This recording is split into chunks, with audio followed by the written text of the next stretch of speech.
Alrighty, for satellite in circular orbits, the unbalanced force is supplied by gravity. What that means is that if I'm talking about the moon in orbit around, let's say, the Earth. So Earth is here, and we have the moon here. That the moon is going to go around in a near circle, but what pulls it towards the Earth? That's it. That's literally all that sentence says. That gravity, not only is gravity pulling it towards the center or pulling these planets towards each other, technically, but that is the centripetal force, okay? So that the net force is the force of gravity. Or what you could say is that the net force is also the force centripetal, is equal to the force of gravity. Okay? Nothing crazy there. What else do you know? Any force is made up of two parts. What two parts? Mass and acceleration. Okay, F equals ma. Have we said that enough? I feel like we've emphasized F equals ma. What ma are we worried about then if that's Fc? Of the moon. Okay, so it's the mass of the moon times Times mass of the Earth. AC, yes. The acceleration of the moon. So this is the moon's mass, and I'm going to say the orbiting object, or the object in general, equals, and then this one is going to be G M1 M2 over the distance that they're apart squared, center to center. And not just the distance that they're apart, center to center, but we could call M2 the mass of the planet, mass of the moon, right? What if we just called this M2 mass of the moon, right? And M1, what could we call that? Mass of Earth. And I'm going to put mass of the planets. That way I could be talking about anything that we're orbiting around satellite-wise. Okay? So mass of the... Oh, I used object O earlier, right?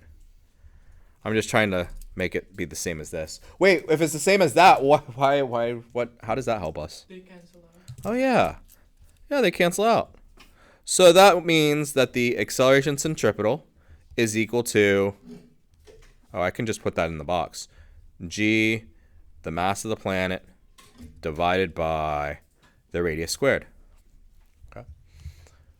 Wait, we know that because that's the equation for the gravity here on the surface of the Earth, right? It's G times the mass of the Earth divided by the distance that we are to the center of the Earth squared. We found out that that was 9.8 here if I plugged in the mass of the Earth and the radius of the Earth. But this could be talking about something spinning as well in a circle in outer space. And so we could actually find maybe the tangential velocity or even the time period of something spinning around it. Okay. The acceleration doesn't depend on the what of the satellite? What canceled out? Mass. The mass of the satellite. What you're saying is orbiting mass is irrelevant.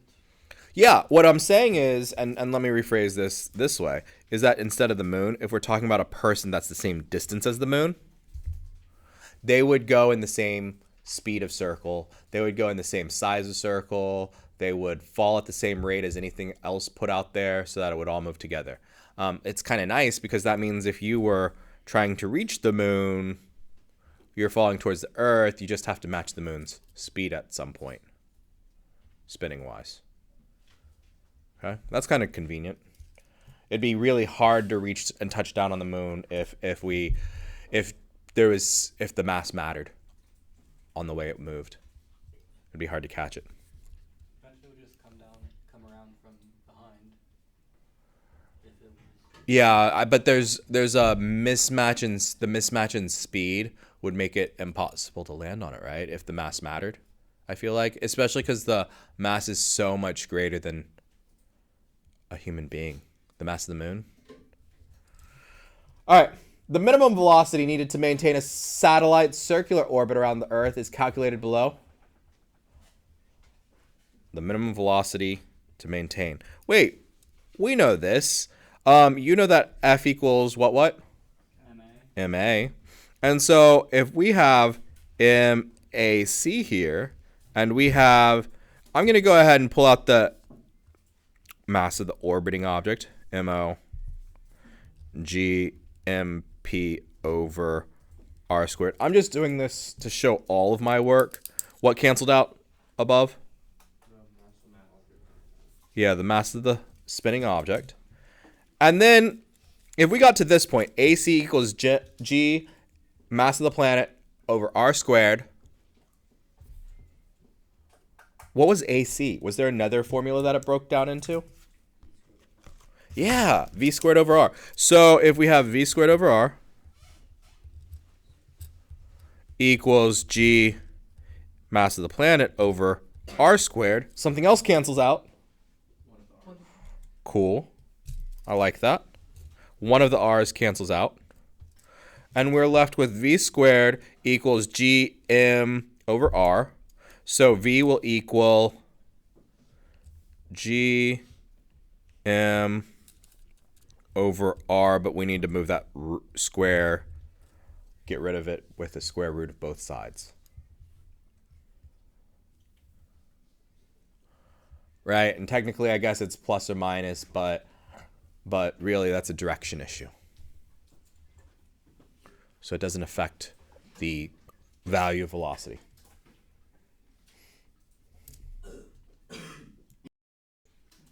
We have one altercation of this, though. When you look at this diagram, they want to re-emphasize that you've got to make sure that you're taking into account the full radius.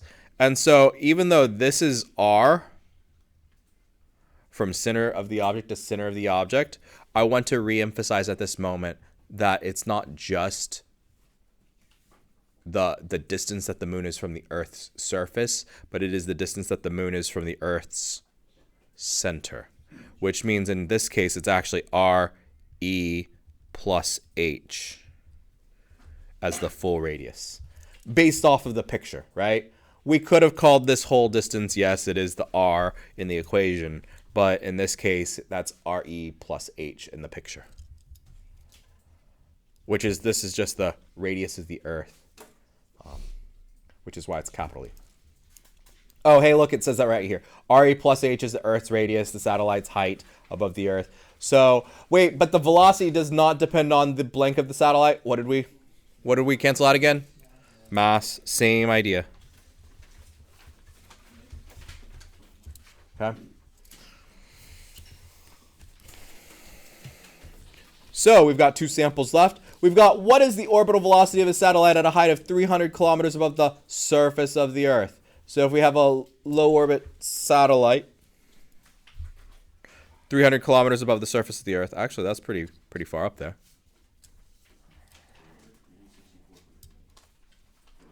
Remember, we also have the radius of the Earth is 6 times 10 to the 20. No, this is the mass of the Earth, 6 times 10 to the 24. And the radius is 6.4 times 10 to the 6. 6.4 times 10 to the 6 meters. We're converting already.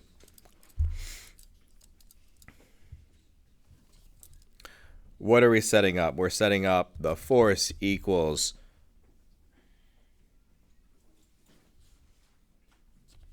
the force. The force of gravity is the net force, right?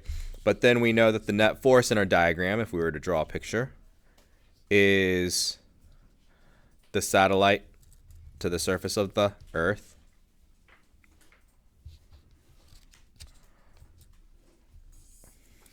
So this is the force centripetal is equal to the force of gravity. We can say that this is MAC equals GM1 M2 over R squared. We know that the mass of the object cancels out. One of those is the mass of the object. We're looking for the velocity, so we can say V squared over R equals G mass of the planet, mass of the planet over r squared. We know that you told me one of the r's cancels. Is that what y'all said? Yeah. And so we have that the speed that we're looking for equals gmp over r if we take the square root of it.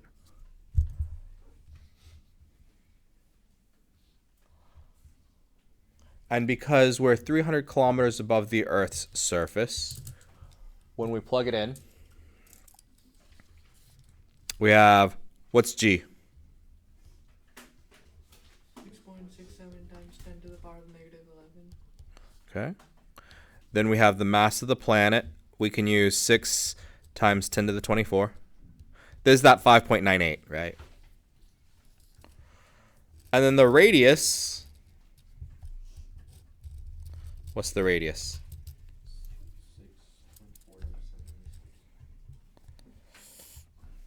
6.4 times 10 to the 6th plus 300 kilometers. So what is that? 3 times 10 to the 5 or 0.3 times 10 to the 5? 3.3 times 10 to the 6? I'm just going to put 3 times 10 to the 5 right there.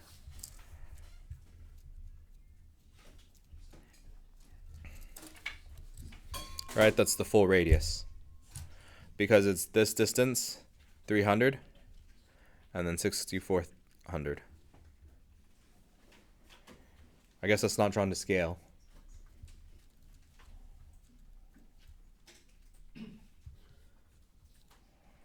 But don't forget, it's these two numbers together. You might just say that it's 6.7 times 10 to the 6. That might be more obvious to you, right? What I don't have the answer key out in front of me. What'd y'all get in your calculation?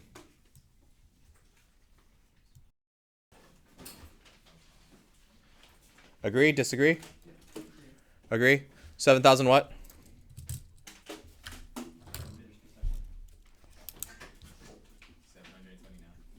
7729 meters per second. All right. Orbital velocity above. Okay. Sounds good. What is the orbital velocity of the moon around the Earth given it's located that distance above the Earth's surface and has a mass of that much? What is the period of its motion? I know it's 28 days. You're not wrong. You're not wrong. It is 28 days. You're not going to get full credit if you just write 28 days right here. You'll probably get like 1 point out of 8. Because you didn't show work. Oh, right. Because I just knew that. Yeah, you pulled that out of your knowledge bank, but they're giving you all the facts to prove it. And so what we're grading right now is the proof that it's 28 days. It's kind of like we could do that if I gave you the mass of the sun. You could find out that it's 365.24 days. So what we're going to do is we're going to always start with the net force is equal to the force of gravity, because we have our diagram that we're starting with what's actually going on. And so we have the Earth and we have the moon, not drawn to scale, and that moon is pulled in while it moves in its circular pathway. And that's the fundamental piece of the puzzle that we have to start with circular motion, unfortunately. We've been doing it a lot because we want to reinforce this idea that it breaks down into the same point. You have things that you can memorize as checkpoints through this, but you have to show your work through these steps, okay? Which is convenient because at least the steps are always the same, and at least you have the checkpoint that you know that it's going to end up as V equals G mass of the planet over R, right? But to show our work, we're going to say MAC equals, right? Because that's the net force. That's this one arrow, the only arrow that really matters. MAC equals GM1 M2 over R squared.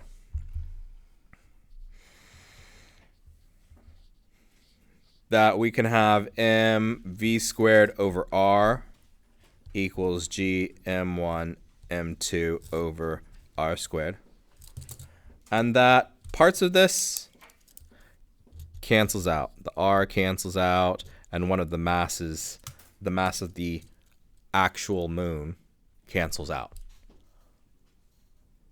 And so just like our notes, are we actually even going to use this mass that they give us for the moon? No. Yeah, we're not. Okay. So then there's v squared equals gm over r. We have v equals root gm over r. And then we know that g is 6.67 times 10 to the negative 11. Mass. Which mass is this? Earth. So 6 times 10 to the 24. R. R is the orbital distance. So 3.84 times 10 to the 8 plus 6.4 times 10 to the 6. Yeah, we still need that number added to it. It'll affect it a little bit. That would become 3.9 in total. All right, 3.904. But the 3.84 times 10 to the 8 is kilometers, or wait. I converted it. I went ahead and converted it. That's how I got 10 to the 8. I added 3 more zeros. When I added 3 more zeros, I got 1, 2, 3, 4, 5, 6, 7, 8.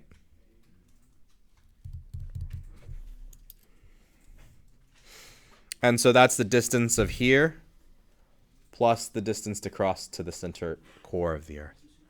The distance to the center of the moon, the surface of the moon to the center of the moon, is probably way less than the center of the Earth. And this was already on this digit right here. And so I'm going to say that it's probably not within 3 sig figs. Okay? So I'm not too worried about it. We get, as our answer, something million seconds.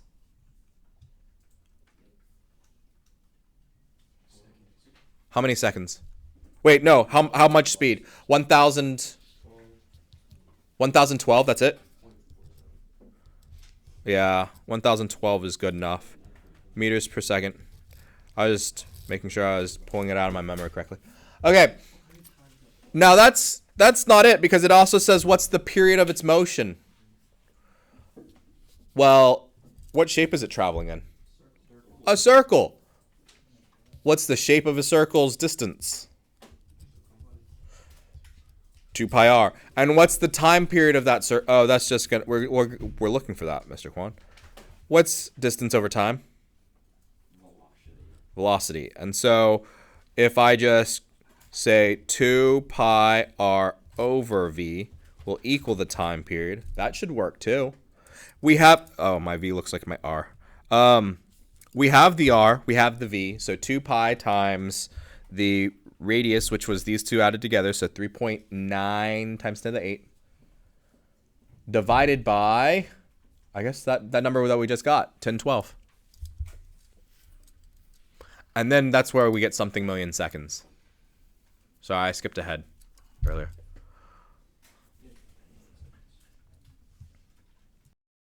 How many seconds did you get? Did you get there yet?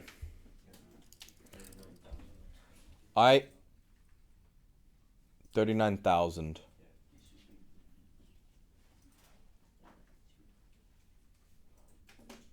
I got 2.4 million seconds.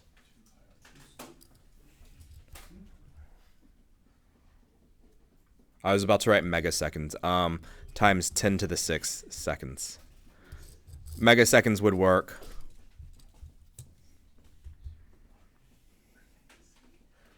Check that. The radius, 2 times pi times that divided by the speed.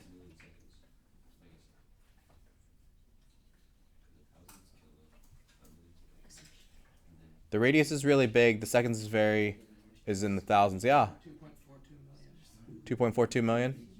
And then if you wanted to, we're done. That's all you need for the time period because seconds is your SI units. But if you wanted to calculate that into days, almost exactly 28 days. I think it's like slightly more. It's like 28.1.